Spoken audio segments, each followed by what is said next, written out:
Gold, trusted gold buyers. మీరు తాకట్టు పెట్టిన బంగారాన్ని విడిపించి ఈ రోజు ఉన్న మార్కెట్ ధరకు కొనబడను.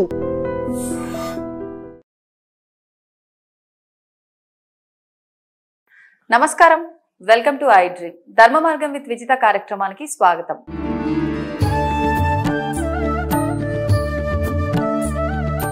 ప్రస్తుతం మనతో పాటు ఉన్నారు ప్రముఖ జ్యోతిష్య వాస్తు పండితులు బ్రహ్మశ్రీ అన్నవరపు తిరుపతి మూర్తి అవధాని గారు. ఇప్పుడు గురువు గారితో మాట్లాడి మరిన్ని విషయాలు తెలుసుకుందాం. నమస్కారం గురుగారు. ఓం శ్రీ మహాగణాధిపతయే నమః. గురుగారు, బ్రహ్మ ముహూర్తం యొక్క ప్రాధాన్యత చాలా ఎక్కువ అని చెప్పి మనం నార్మల్ గా చేసే సమయంలో చేసే పూజలు కానీ పనులు కానీ ఫలితం వచ్చేదానికన్నా ఈ సమయంలో బ్రహ్మ ముహూర్తంలో చేస్తే వచ్చే ఫలితం రెట్టింపు ఉంటుందని చెప్పి, ఎందుకు అంత వైశిష్ట్యము అని అంటే దేవతలు సంచరిస్తుంటారు ఆ సమయంలో అని చెప్పి చెప్తుంటారు. అసలు కరెక్ట్ గా బ్రహ్మ ముహూర్త సమయం ఎప్పుడు అని అంటే 3 నుంచి 4 అని చెప్తారు, లేదు అంటే సూర్యోదయానికి ముందర ఒక 40 నిమిషాలు అంటారు, రకరకాలుగా అంటుంటారు. అసలు ఆ సమయం కరెక్ట్ గా ఎప్పుడు, నిజంగా ఆ సమయంలో చేస్తే రెట్టింపు ఫలితం ఉంటుందా, ఎలాంటి ఆరాధనలు చేయాలి? తప్పకుండా. యద్బ్రాహ్మణానాం బ్రహ్మ నివ్రతం అని నాకు ఒక పేరు. ఇది బ్రాహ్మీ ముహూర్తం. దీనికి మన వాళ్ళు బ్రహ్మ ముహూర్తం అని పేరు మార్చేశారు. బ్రాహ్మీ ముహూర్తం. ఇప్పుడు మీరు ఒక మాట అన్నారు చూసారండి, మామూలు సమయంలో కన్నా ఆ సమయంలో చూస్తే ఎక్కువ రెట్టింపు ఫలితం చెప్పి, అసలు చెయ్యవలసిన సమయమే అది. కానీ అప్పుడు మనం దేవతార్చన అనేటువంటిది చెయ్యవలసిన సమయమే అది.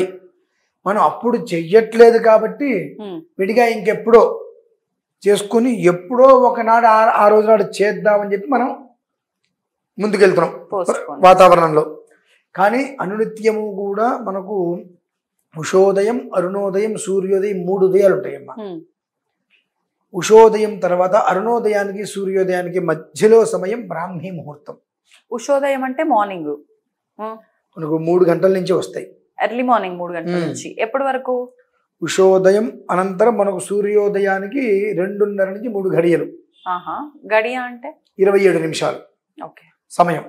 అంటే దాదాపు గంట. కనీస మాత్రం గడియని లెక్క తీసుకోవాలి. ఇక మనకు అవకాశం లేదంటే గడియ లెక్క తీసుకోవడం అనేటువంటిది ఆ సమయం. ఏంటి, సూర్యోదయానికి ముందు చేయవలసినటువంటి విధానం. కానీ మనం అది చెయ్యట్లా. అది చెయ్యకపోగా ప్రత్యేకంగా బ్రాహ్మీ ముహూర్తంలో ఏదో చేస్తే ఇంకేదో వస్తుంది అని అనుకుంటున్నాం. ఎప్పుడూ చేయకుండా ఒక రోజు నాడు బ్రాహ్మీ ముహూర్తంలో ఏదో చేస్తే ఇంకేదో వస్తుందనే మాట అబద్ధమే. నువ్వు ఏదైతే చేయాల్సింది ఉందో ఆ రోజు నాడు దాన్ని సక్రమంగా చేసావు. సక్రమం అనేటువంటిది నువ్వు ఎప్పుడైతే నీ యొక్క జీవితంలోకి తెచ్చుకున్నావో ప్రతిదీ సక్రమంగానే వస్తుందిగా. దీనివల్ల వీటికి ముఖ్య కాలాతిక్రమణ అని ఉంటుంది. వీటిల్లో సక్రమము అక్రమము ఉండవండి. సక్రమం లేదంటే ముఖ్య కాలాతిక్రమణం అంటే ఏ కాలంలో అయితే నువ్వు నిర్వర్తించాలో ఆ కాలాన్ని అతిక్రమించావు. ఆ కాలంలో చెయ్యలేదు, వేరే సమయంలో చేస్తున్నావు కనుక ముఖ్య కాలాతిక్రమణ దోష ప్రాయశ్చిత్తార్థం అసలు చేయకుండా మానకూడదు కనుక అప్పుడు చేయలేక ఇప్పుడు చేస్తున్నావు. అంతేగాని అప్పుడు చేస్తే ఏదో విశేషమైన ఫలితం వస్తుంది అనేటువంటిది కాదు. అది నీకు ప్రతినిత్యం నువ్వు ఎలా నిద్రపోతావో, ఎలా భోజనం చేస్తావో, నీ నిత్య జీవితం ఎలా అయితే ఉంటుందో ఆ నిత్య విధానంలో అదొకటి.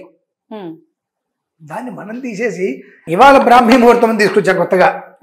బ్రాహ్మీ ముహూర్తం ఇవాళ కొత్తగా జనాలకి తీసుకొస్తున్నాం. కానీ నిరవధికంగా నిత్యము నైమిత్తిక విధానం తీసేస్తే నిత్య విధానంలో ఆచరించవలసినది ఏదైనా ఉన్నది ప్రాథమిక అర్చన అనంటే అది బ్రాహ్మీ ముహూర్త సమయం. మేము మామూలుగా ఈ బ్రాహ్మీ ముహూర్త సమయంలో కనీసం 4 నుంచి 5 నిమిషాలు ఒక గడియ కూర్చోగలిగితే అదృష్టం, లేదు 3 గడియలు ఉంటామంటే యోగం. ఏమీ లేదండి, కనీసం ఒక 4-5 నిమిషాలు ఉంటాను అంటే ఆ సమయంలో సర్వమానవాళి కూడా దృష్టిని భ్రూమధ్యంలో నిలిపి ఓంకారనాదం చేయాలమ్మా. మెడిటేషన్ అని చెప్పి మామూలు భాషలో. ఆ మెడిటేషన్ కూడా మనం 6-7 8 క్లాసెస్ పెట్టుకొని చేసుకుంటూ ఉంటాం. అది మెడిటేషన్ కాదు, ధనటేషన్. ధనటేషన్ దానికి ఇంత ఫీజుని కట్టాలి కదా. సో ఆ సమయంలో చేసేదే మెడిటేషన్. ఓకే, అంటే మిగతా సమయాల్లో చేసే మెడిటేషన్ పని చేయదు అంటున్నారా? అదే Waste మనం అంటారా?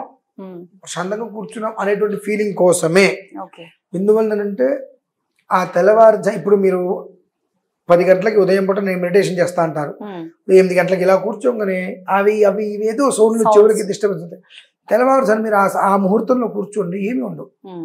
ఒకవేళ పల్లెటూరు అయితే ఆ పిచ్చుకలు పిట్టలు కలకల ధ్వని అవి తప్ప ఇంకేం ఉండవు. ఆ అంతటి ప్రశాంతంగా కూర్చున్నప్పుడు ఈ దృష్టిని భూమధ్యంలో నిలిపితే మనం సాక్షాత్తు ఆ పరం జీవితం మనకు అక్కడ కనిపిస్తుంది. కానీ అలా దృష్టిని నిలపడం అందరికి సాధ్యపడదేమో కదా. అందుకనే ఆ 4-5 నిమిషాల సమయం చెప్పా. ఆ తెల్లవారుజామున సమయంలో మనం అలా మెడిటేషన్ గా కూర్చున్నప్పుడు మనకు నిద్ర వచ్చేస్తుంది. అవును. ఆ 4-5 నిమిషాలు మన స్పృహలో ఉండం. ఆ సమయం చాలమ్మా. మనం అనుకునేటువంటిది ఏది బయట జరిగేటువంటిది మన చెవులకి వినిపించకుండా మనస్సును అలా వదిలేసేస్తే శరీరాన్ని అది అలా నిద్రలోకి జారుకుంటుంది. కానీ అది నిద్ర కదమ్మా, ఒక యోగం. అది ఇంత సమయం మాత్రమే ఆ యోగం ఉంటుంది. ఆ సమయంలో మీరు చేసేటువంటిది ఒక్కసారి చేసిన 10 టైమ్స్ ఫలితం వస్తుంది. అది అక్కడ మనం చేయవలసింది ఓంకారం. దాన్ని మానసికంగా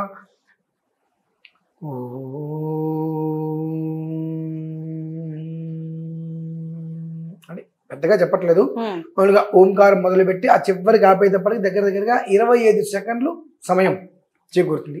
ఆ ఓంకారాన్ని మాత్రమే మనం ఆ సమయంలో. ఎందుకని గురుగారు ఓంకారం మాత్రమే ఆ సమయంలో? అది ప్రణవనాదం అమ్మ. అకార ఉకార మకారాన్ని కలిపితే ఓం. ఆ ఓం అనేటువంటిది బీజం, ఉద్భవించేటువంటిది. అంటే మనకు జ్ఞానమైన ఏదైనప్పటికీ కూడా వృద్ధి చెందాలి. ఆ సమయంలో చేసేటువంటిది వృద్ధికి ప్రాధాన్యత. బీజం అనేది ఓం. ప్రతి దానికి కూడా సృష్టికి మూలం ఓంకారం. దాన్ని మనం ప్రణవం చేయటం వల్ల ఏమవుతుందంటే మనకు ఈ ఏం జరగబోతుంది అనేటువంటి విషయం మన కళ్ళకి తెలిసిపోతుందమ్మా.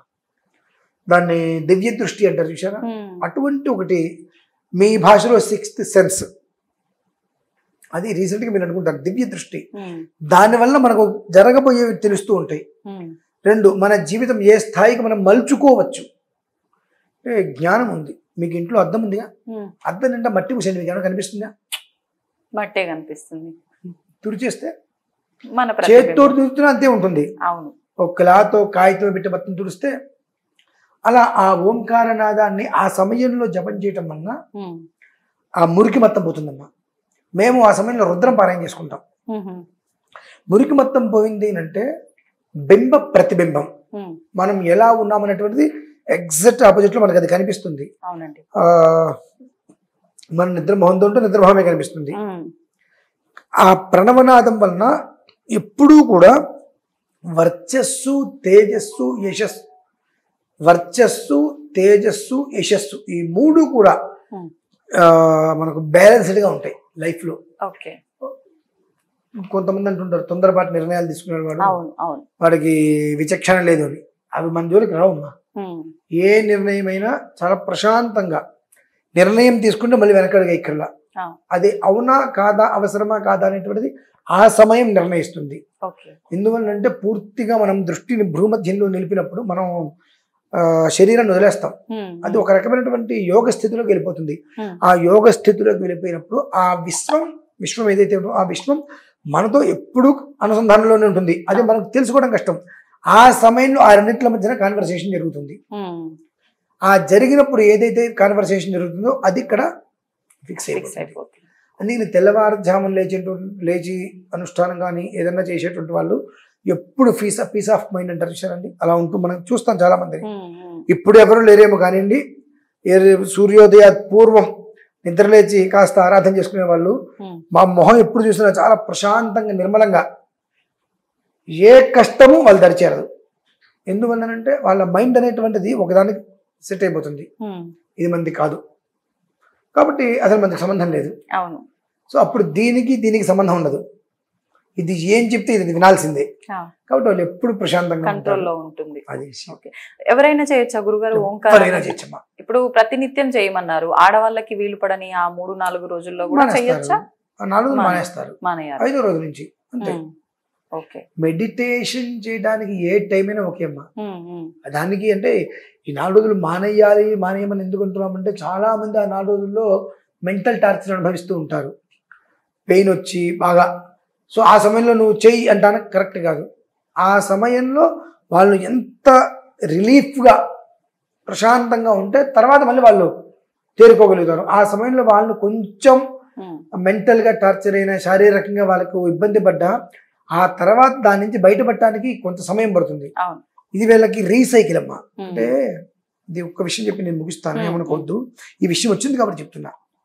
మా ఇళ్ళల్లో ఆడవాళ్ళు దూరంగా ఉంటే 3 రోజులు విడిగా కూర్చోబెట్టి వాళ్ళని ఏ పని విడిగా కూర్చోబెడుతుంటాం. మేమే వంట చేస్తాము, విస్తరాకుల్లో పెడతాము. ఇక 4వ రోజు స్నానమైన తర్వాత కూడా మీరు అలానే ఉండండి అని అంటాం, మేమే వంట చేస్తాం. ఎందువలన ఇది అంటే ఈ 4 రోజులలో ఒక్కోసారి వాళ్ళకి హార్మోన్స్ బ్యాలెన్స్ పూర్తిగా తప్పిపోతుంది, విపరీతమైన బ్లీడింగ్ అవుతుంది. వాళ్ళ నొప్పి చెప్పుకోలేరు, చెప్పుకున్న అర్థం చేసుకునేటువంటి జ్ఞానం మనకు ఉండదు. 5 కాసేపు అయితే తగ్గిపోతుంది అని ఏదో మనం అనేస్తాం. కానీ వాళ్ళు పడేటువంటి బాధ చాలా. ఆ సమయంలో కూడా వాళ్ళకి ఆ పని ఈ పని లేదని చెప్పి ఎక్కువగా శ్రమ పెట్టడం వలన ఎక్కువ బ్లీడింగ్ అయిపోయి మనిషి నీరసించిపోయి 4వ రోజు స్నానమైన తర్వాత కూడా దాని నుంచి ఆ మనిషి తేరుకోవడానికి 10 days పడుతుంది. తేరుకుని అమ్మాయి అనుకున్నప్పుడు మళ్ళీ వాళ్ళకి ఇదే ప్రారంభమవుతుంది. ఏంటి ఇబ్బంది రావడానికి 4-5 రోజుల ముందు నుంచి నడుము నొప్పి స్టార్ట్ అవుతుంది పాపం వాళ్ళకి. ఇవన్నీ ఎవరికి తెలుస్తాయి? అందుకని ఆ 4 రోజులు వాళ్ళని అసలు కంప్లీట్గా రిలాక్స్. నువ్వు టీవీ చూస్తావా నీ ఇష్టం, అక్కడి నుంచి కదలకు, నువ్వు ఏం చేసుకుంటావు చేసుకో, ఏ పని చేయొద్దు అని వాళ్ళకి వదిలేస్తే ఆ శరీరం అనేటువంటిది ఒక వ్యవస్థగా ఏర్పడిపోతుంది. 5వ రోజు నుంచి మళ్ళీ పూర్తిగా ఆ వ్యతిరేక దిశ నుంచి మారి సబ్జరేఖలో తిరగడానికి అది ఉపయోగపడుతుంది. కాబట్టి ఆ 4 రోజులు మాత్రం వాళ్ళకి పూర్తిగా విశ్రాంతి ఇచ్చి 5వ రోజు నుంచి మళ్ళీ వాళ్ళు కూర్చోవచ్చు. అలా కూర్చోవడం వాళ్ళు మొదలు చేసుకుంటే ఆటోమేటిక్గా అది కూడా వాళ్ళకి సెట్ అయిపోతుంది. ఇప్పుడు ఈ ధ్యానం చేసుకునేటప్పుడు అంత ఎర్లీ మార్నింగ్ 3-3:30 సమయంలో అని అంటే చాలా మంది 4 గంటల సమయం, 4 గంటలే అనుకోండి, స్నానం ఆచరించొచ్చా? ఆచరించే ఓంకారం చేస్తున్నాం కాబట్టి చెయ్యాలా, లేదంటే అవసరం లేదు మనం కాలకృత్యాలు తీర్చుకొని మొహం కాళ్ళు చేతులు కడుక్కొని చేసుకోవచ్చా? ఇలా కూడా అడుగుతుంటారు కదా. మేమైతే ఏది ఏమైనా స్నానం చేయవలసిందే అందరికీ. అంటే మేము ఆ సమయంలో ఆరాధన చేస్తాం కాబట్టి స్నానం చేయాలి. మెడిటేషన్ చేసే వాళ్ళకి స్నానంతో పని లేదమ్మా, అవసరం లేదు. శుభ్రంగా మనస్సు శుచిగా ఉండాలి. బ్రష్ చేసుకొని కాలకృత్యాలు తీర్చుకొని మోకాళ్ళు చేతులు కడుక్కొని హాయిగా వచ్చి ప్రశాంతంగా కాలకృత్యాలు తీర్చుకొని వచ్చి వాళ్ళు మెడిటేషన్ చేసుకోవచ్చు. అక్కడ మనకు కావాల్సింది mind refresh. Meditation meaning mind refresh. ఎప్పటికప్పుడు అప్డేట్ కావాలి. అది అప్డేట్ కావాలంటే ఇక్కడ ఎలాంటి టెన్షన్స్ ఉండకూడదు. ఆ టెన్షన్స్ లేకుండా ఉండాలంటే ఆ సమయంలో చుట్టుపక్కల జరిగేటువంటి ఈ చిటికి సౌండ్ కూడా మనకు రాదు కనుక మనకు చిటికేయడం రాదులేండి, చిటికి సౌండ్ రాలా. ఆ చిటికి సౌండ్ కూడా మనకు రాదు కనుక మైండ్ చాలా పీస్ఫుల్గా ఉంటుంది. ఆ సమయంలో ప్రశాంతంగా మనం కూర్చొని అన్నిట్లనే వదిలేస్తే ఈ 2 కళ్ళు భూమధ్యాన్ని చూస్తున్నప్పుడు మైండ్ అలా నిద్రలోకి జారిపోతుంది. జారిపోయినప్పుడు ఆ విశ్వం అనేటువంటిది మనతో పూర్తిగా కాన్వర్సేషన్ జరుగుతుంది. అది ఏదైతే చెబుతుందో దానికి మన మైండ్ రోజు రోజు రోజు రోజు రోజు రోజు రోజు సెట్ అయిపోతుంది. ఆ తర్వాత ఇక దేనికి ఎమోషనల్ కావు. అంటే మెడిటేషన్ ఈ బ్రాహ్మీ ముహూర్తంలో చేసేటువంటి దీనివల్ల ఏంటి మనకు యూజ్ అంటే ఎమోషనల్గా ఫీల్ అయిపోం. ఒక మనిషికి చాలా దగ్గరగా బాండింగ్ అయిపోతాం.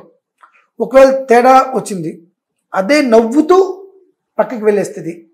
సో ఎవరిని ఏదైనా చెప్పినా అది నిజమవుతాం, మనం వెళ్ళాం, కోపాలు వచ్చేస్తాయి, విడిపోతాం.